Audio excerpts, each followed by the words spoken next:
Namaste, and today's episode is going to be about them. You're being pulled, you're being spread thin, you're being pulled in so many different directions, and it's completely unnecessary.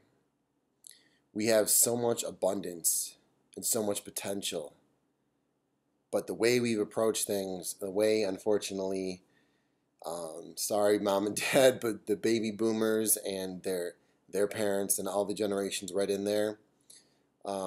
Some people say that they're young souls because of what they've done to our economy. Um, in some ways, you can't really blame them because convenience and it kind of came along and swept everyone else along. But my father made a good point the other day. Kind of was like, he's finally kind of coming into like, and he understands. He understands what he's a smart guy. He understands. I'm getting into canning food and storing food and going out and picking my food, right? And he made a point because he was telling me about his grandmother. He saw his grandmother do these things, okay, canning food. He was explaining to me how they used wax, and which is completely different method from what people are picking up on today. Using wax to seal, make sure it was sealed, and then scraping the wax out, which is sounds a little bit gross, but it's certainly make sure that there's a seal, right? It may even prevent the need for using those metal lids, right? Maybe not. That's not the point. But he made a point. He's like, what? Why did his mother not do these things? My grandmother. Where did this go? Because he's seeing the sense in these things, even though he still works in an office. He's like this. He's like, yeah, this makes a bit of sense. Having food, we invest in. I'm sorry. This video is supposed to be about how you're being spread thin, but that's kind of the point. Is you're being spread so thin, and you're born into this world of convenience, but in reality, it's sugar. It's high fructose corn syrup. The money is high. The money is like the equivalent to, in the food world, sugar. And then money and sugar are kind of like the equivalent in the drug world to cocaine. People often make if you watch these documentaries, they make a comparison between like the sugar that that's in most of the food today. I'm not talking about natural sugar. I'm talking about the processed sugar, okay? But they make the comparison between sugar and cocaine, and that sugar really is a drug. It's manufactured, it's like white powder, and so it looks the same. But then it also does. It's like this. It kicks up your dopamine receptors in such a way that you get addicted to it real quick, real quick. Now I'm not knocking the use of sugar, especially in terms of like canning and jarring stuff. But there's good sugar. There's organic sugar that you can get. Okay, it's not manufactured. Okay. But you're being spread so thin that we all are, okay? 30%, whatever, roughly, of your money goes to taxes. The richer you get, isn't it funny that the richer you get, the more you avoid taxes? Okay? That's not advocating that we go after the wealthy, because really, yeah. We need to even things out, though. The system is absolutely insane. It's not here to help us. It's not here for our abundance. It's not even here to help. It's not even here to help us prepare for a worst case scenario. Right? We subsidize all this junk, all this like corn that's gonna go. Like I live in a very rural, or whatever you call it. There's a lot of there's farms, not right around me, but if you just drive right down the road, there's farms. Okay, you see corn, but most of that corn isn't even edible. All right, it has to go and be processed into something else, or into feed, or into whatever. I mean, that's just a fact. If you watch these corn documentaries, over 90% of corn, most like 95 or something. Don't quote me. Just most of it's not directly edible. You couldn't just go out, take the corn out the stalk, and eat it.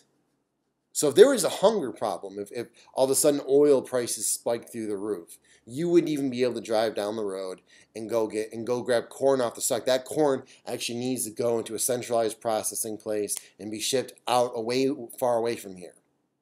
How much sense does that make? Why would we subsidize that? All right, and not subsidize something that's going to be sustainable for the local community, so that if and when the system fails on us or has a hiccup, as I would call it, just a small hiccup, just like the blackouts in 2003, was it? Like, there's going to be, our systems aren't going to be always perfect. But we're being spread so thin, you don't even have the time to think about this stuff. Okay, and even if you do, then you say, well, what can I do about it? And it makes sense. Why sit around and be negative? You need to get back to your job, your kids, your husband, or just your whatever leisure time you do have, right? And most of us, even who have spare time, like, there's a sense of, the more intelligent you are, the more you actually are traumatized, because you actually are facing the things and they're just absolutely insanity of our systems. Okay? You're being taxed at 30%. Then there's sales tax. And then, and then there's the minimum wage and all these things. You're being totally disincentivized to even go out and really work. Okay? And it's getting worse and worse and worse. These fiat notes aren't even worth anything anymore. Okay? Not only that, but we already know, even just having lived from 2000 forward, just through the different recessions and bubbles, we already know that we're being fucked with. We already know that there's people fucking with the market, who know how to work the market, who are siphoning, basically just like metaphorical vampires, are siphoning off of us. Okay, just by working the market. Okay? But do you have time to learn the market? No, if you want to learn the market, that has to be like your job. Or you can do one thing, your job, and that be like your hobby. And then that's it. Where's the time to learn guitar? Where's the time to learn astrology? Where's the time to learn to can and jar food? We need spare time to learn these things. Okay, these things provide, just mental health, but they don't want you to be mentally healthy. People all the way up at the top of the hierarchy. They want you to be work, and then they don't want you to smarten up, okay? And I mean, you can't really blame them either, But it's, and what are we paying for? We're paying for what? Send our money out, right? So that our federal government can tell us how our children should learn math, and then they're teaching this absolutely insane Common Core math system. Now, maybe there is something to it. I'll give you a tiny bit of room to be a little bit objective, but based on what I've seen, it's insanity. They're messing with how they're teaching kids addition and subtraction. And what are the parents going to do? They're up, the few parents who do have a little bit of spare time and energy are out there shouting at the local, school board meetings or whatever. Like, what can we do? But guess what? That's all funded by your money. So all of our tax dollars are going out, right? And then coming back. But only way we get them back for the education is if the educators and the education in the school systems do what the federal government says. Here, subscribe to this stupid system that doesn't make any sense. That's not tested and it's not proven, right? Makes no sense, people. Why are we giving our money is trapped energy? Why are we giving our money out just so it can be not given back to us, but with a note attached saying you have to, if you want to continue getting your money back, you need to do it our way. And that way is making our children stupid. Right? It's insane. Kids aren't learning their times tables. They're not learning basic multiplication and subtraction and addition. It makes no sense. I mean, I'm not even going to go into it. But we're being spread so many different ways that we don't have the time or energy. And what are we paying into anymore? Right? Oh, and double taxation on employers. right? How are you supposed to start a business and get your first employee when you have to pay double on taxes that are already ridiculous? To go into programs that aren't even going to be there to do what they're supposed to do, like Social Security. And all of this adds up to it, and we have a massive debt, and all we do is go out and wage war, right? How is any of this making it? This is what we are paying for. The stuff needs to start making sense. If we pay you, we need to get benefits in return, and the benefit can't be, we don't come knocking on your door and whatever, like the benefit needs to be a thriving economy. And yes, ups and downs. Please allow the ups and downs to just fucking be, because they've got us so deep into a delusion. They keep on pushing this currency. I can't articulate it as well as some of the economists can articulate it, but they keep on using something called quantitative easing, which basically is what do you call it? I forgot the word is for it. It's delusional. They push it back to a point where we can't push it any further. We can't maintain the delusion because they just wouldn't let there be the natural ups and downs. They had to mess with the system. It's messed up, people. And then when do you have time to spend with your children? You know what I'm saying? Time for yourself, time to spend with your children, yada, yada. They don't want you to have time for this stuff because they know that if you had time, you would become more independent. You would have time to think clearly. You would have time to start a farm or grow your own food or do things that would eventually take away from the government. But in reality, in the end, it would be such a beautiful situation for everybody, right? The vision I have in mind. It would be beneficial for people in the government and everyone. Everything would grow. Everything would flourish in its proper natural way. But why? It's getting to a point where even my friend who makes a lot of money, I think he was making like $100,000 or something a year. He agreed, like after everything he pays out, not just with taxes and everything, and then you factor in the stress of driving to work and sitting behind a desk and doing this, that. You have to beg the question: is all of that like worth it? Like when you end up with nothing or negative in the end, right? What was it they were saying? If you just look at, for example, and I don't know the exact years they used, but it was like 1950 or 60. It was something like your average mortgage, your average house, okay, was like 2 times the average annual income. Now it's got to a point where your average house is like 10 times someone's typical average income, yearly income. Okay? Think about that for a second. That means you have to work that much longer. That means money is worth that much less. You see, money is not worth what it was for your grandma and grandpa and great-grandma and grandpa. Okay? It's not worth as much, meaning you have to work harder and more. And so you save less. You borrow more. You become a renter, not a buyer, right? Or even if you are a buyer, you're still in a predicament because you still have to work for 30 years to pay off that mortgage. See, the banks love this, though. They love the fact that you have to pay that off.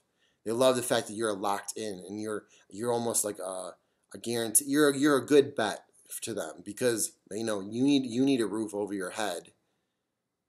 They know that you're locked into this mortgage, and if you don't pay it, all your credit's going to go bad, and then they know you're motivated fully and 100% to pay off that mortgage. Nothing wrong with mortgages. It's just what's wrong is the value of money has been so drained and so depleted that it's taken entire life, basically how many ever years of your life to pay off a mortgage. How do we become wealthy anymore? We all should be growing and wealth. And yeah, there's ups and downs, and yeah, people make bad decisions, and that's fine. But those bad decisions shouldn't lead to such a, like, one bad decision in these times can completely mess you up. The average person is way deeper in debt than they have savings. It's time to reboot, people. It's time to reboot. We can't do this anymore. So here comes the positive side. Okay, I'm not just gonna be negative. Okay, this is where you need. I'm gonna preach on this over and over and over. You need to grow. Well, I've been preaching about growing your own food, and yes, that's the long-term thinking. Yes, you need to get to that point. But because that takes years to even learn. Okay, or even if you really hustle, you could play with it in year one and learn some things, and set yourself up for next year if you really were determined. If you had to move, or if you had to find a plot of land, or figure out how you're gonna grow wherever you're at. Okay, and some of you can't. Like, some of you live in condos or apartments. You don't have land to grow on, right? So what's more important than that, actually, is canning and jarring, storing your food, spending roughly from June really, sorry, because June is when, like, strawberries and stuff starts coming up, okay?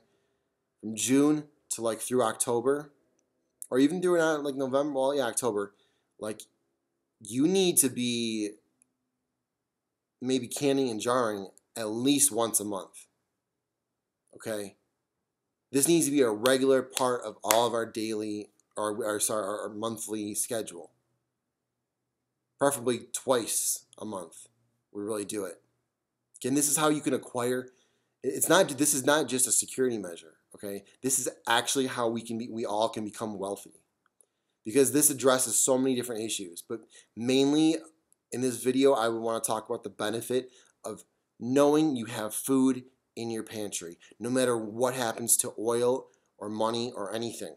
Any shit that's outside of you that you do not have control over, okay, can no longer make you anxious.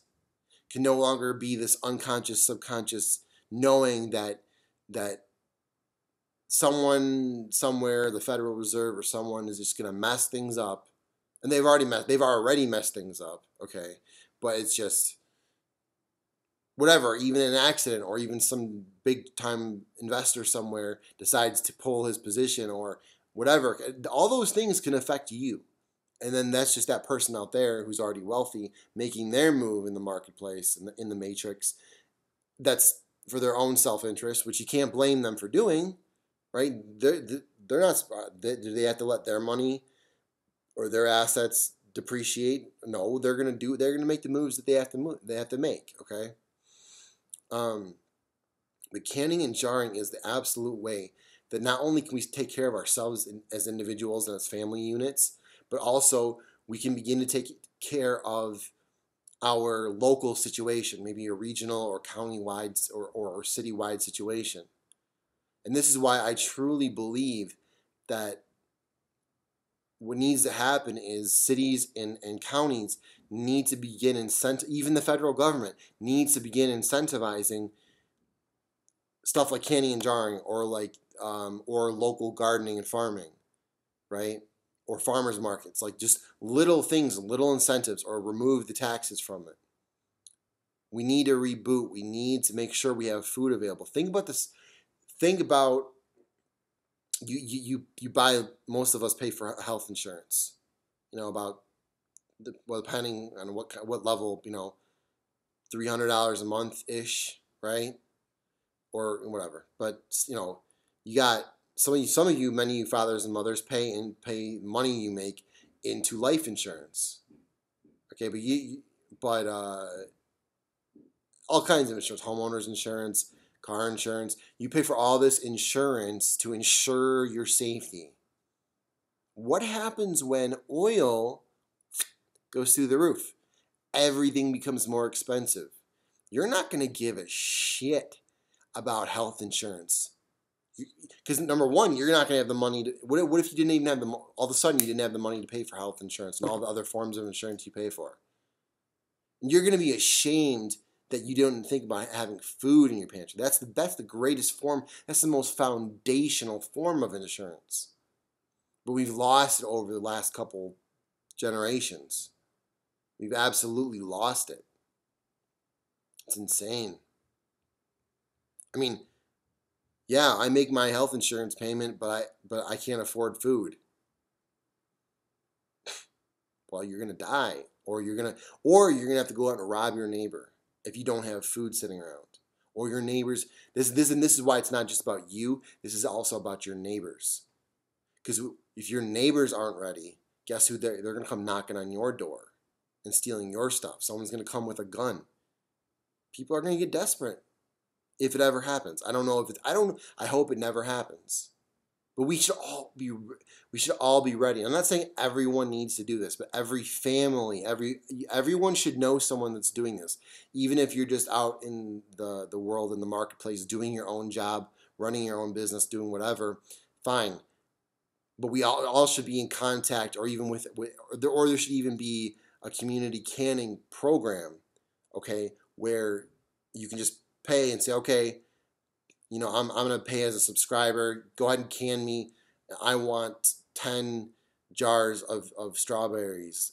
I want, whatever, 5 jars of blueberries, and I want some blueberry jam and some blueberry pie filling, thinking ahead for the holidays.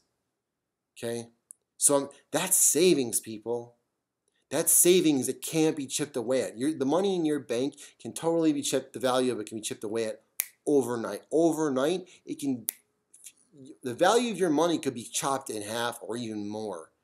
Overnight.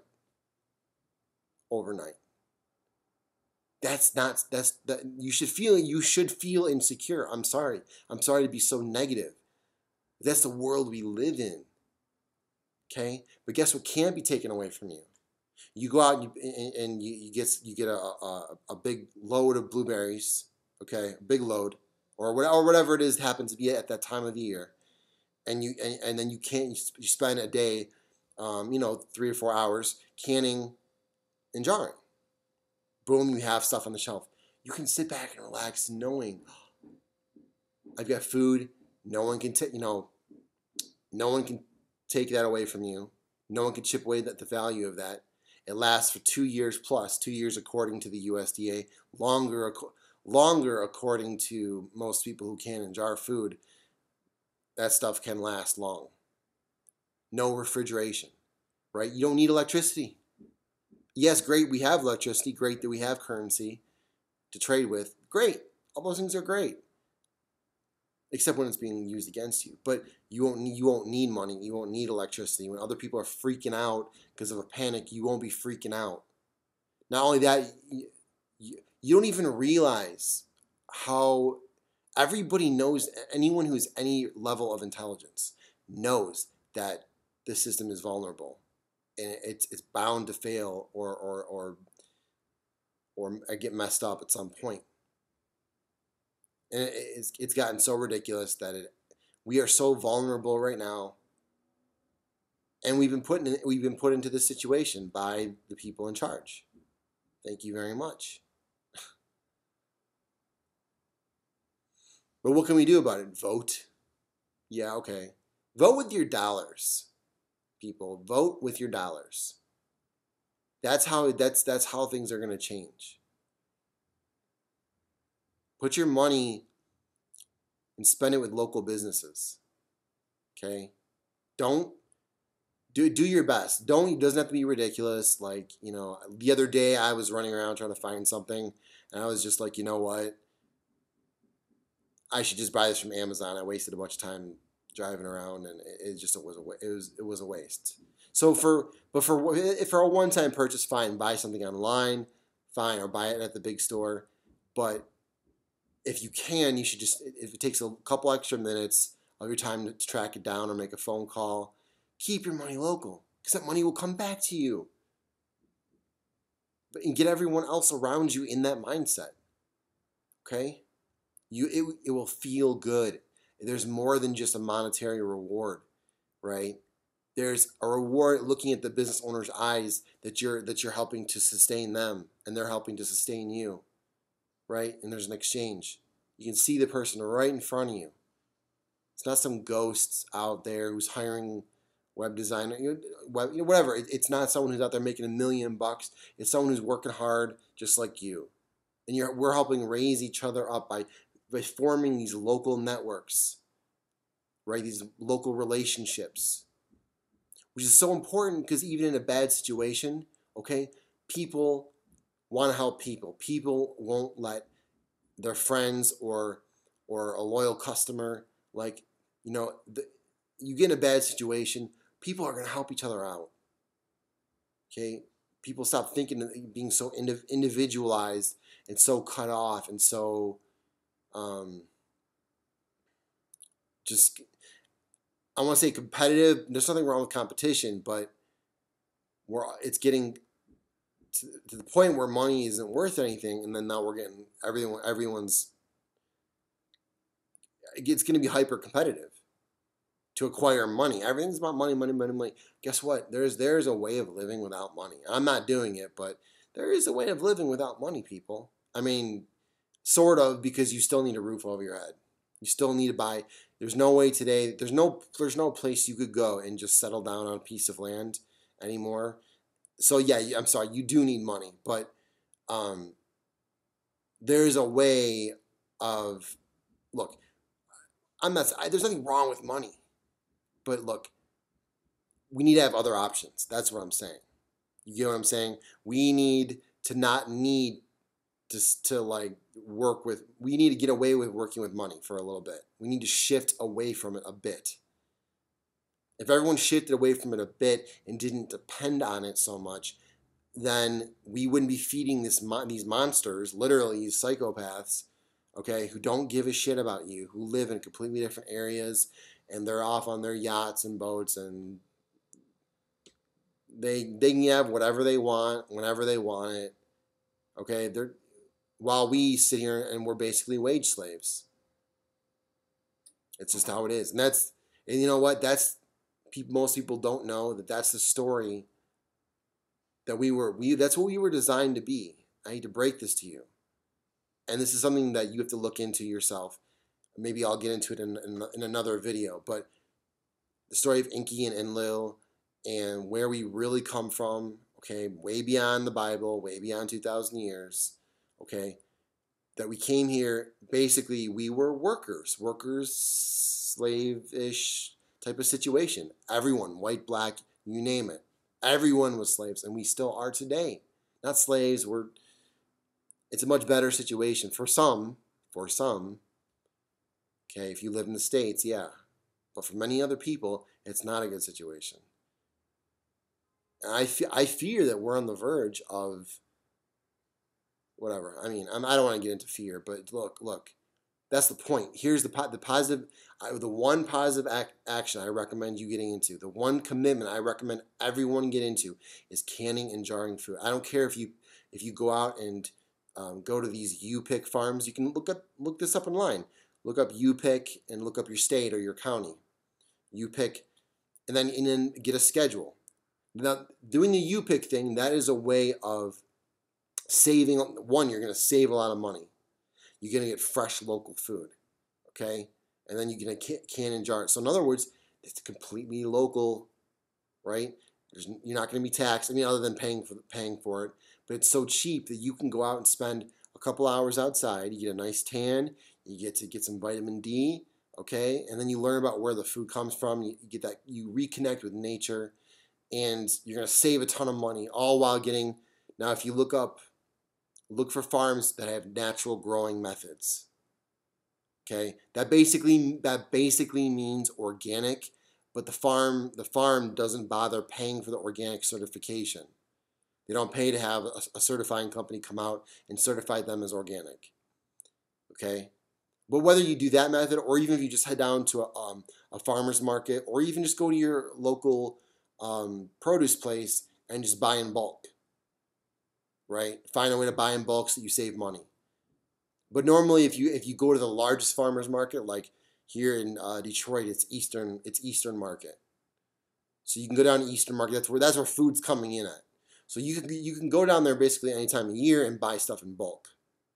So no matter where you get the food from, doesn't matter.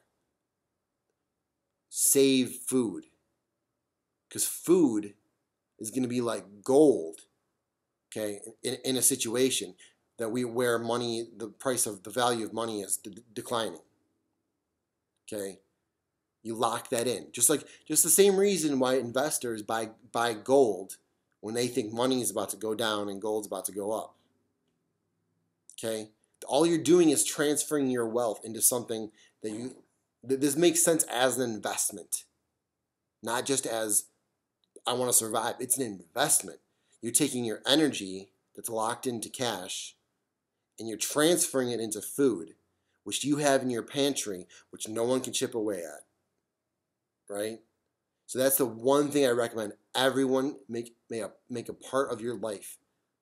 Canning and jarring food, or paying someone to do it for you, or at a minimum, if you don't want to do all that, going out to the store and then buying things that are gonna, you can put on your shelf for years, that are gonna last, like rice, pasta, canned tomatoes, canned this, canned that, canned beets, pickles, right? You don't have to become a prepper. Listen, this is just inventory. You see what I'm saying? Like, don't view it as like I'm a prepper. Like, don't. That's the thing. That's why they have these TV shows, to make you feel like there's some extreme fringe of society. Listen, this is how we got to where we are. People used to do this to survive. If they didn't do this, we wouldn't be here. We wouldn't be where we're at right now, without canning and jarring food. Okay, it's just gone from doing it within your own home to doing it being done by commercial companies. Okay, nothing wrong with that, but what's wrong about it is we've forgotten about it. And what's wrong about it is being framed up as something extreme, like you're on the fringe somehow.